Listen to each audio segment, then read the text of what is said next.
This is how China could win at trade.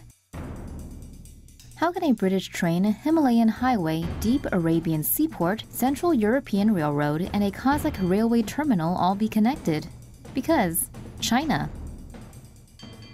The Belt and Road Project, which the Center for Strategic and International Studies says could cost anywhere between $1 trillion and $8 trillion US, aims to connect trade between Asia, Africa, and Europe with infrastructure that's built and paid for by China.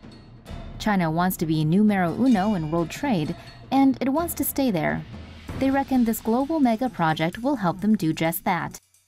So China has been pumping capital into dozens of countries in order to build airports, power plants, pipelines, highways, oil refineries, and much more.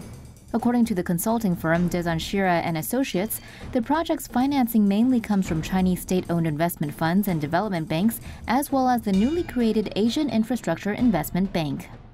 So what does the People's Republic get out of all of this? In short, they're playing for keeps.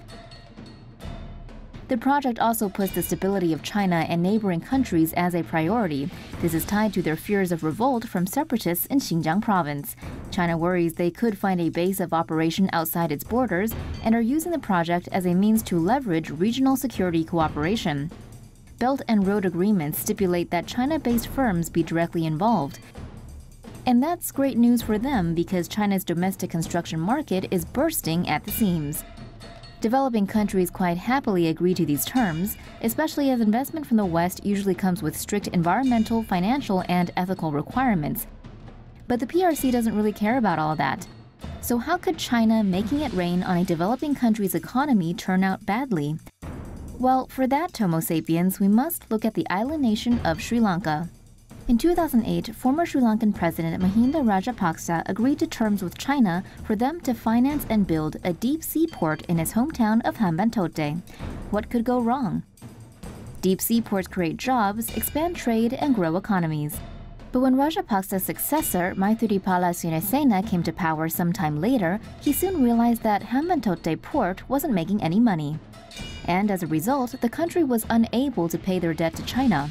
So China and Sri Lanka worked out a deal that granted Beijing a 99-year lease on the port as repayment for the loan. And for the Brits, that may invoke a sense of déjà vu.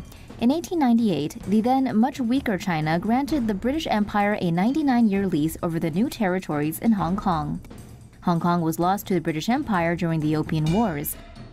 Many call what went down in Sri Lanka the Chinese debt trap, which is very concerning to those who agreed to Belt and Road terms. Several governments questioned the timing of Chinese loans and are now looking to renegotiate the financial terms. China has already acquired a 40-year lease on a deep water port in Pakistan, as well as a naval base in Djibouti. Future ports in Burma and Kenya may also hold promise for the country. This has led some analysts, such as Professor of Strategic Studies at the New Delhi-based Center for Policy Research, Brahma Shalani, to believe Beijing's actual aim is to create a network of naval bases via its Belt and Road trade routes. The scheme is also aimed at securing energy supply from the Middle East.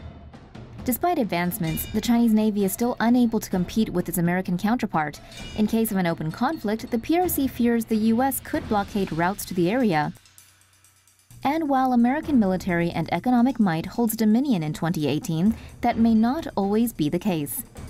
When you combine the Belt and Road project with other PRC moves in the Pacific and elsewhere, China's ambitions are clear.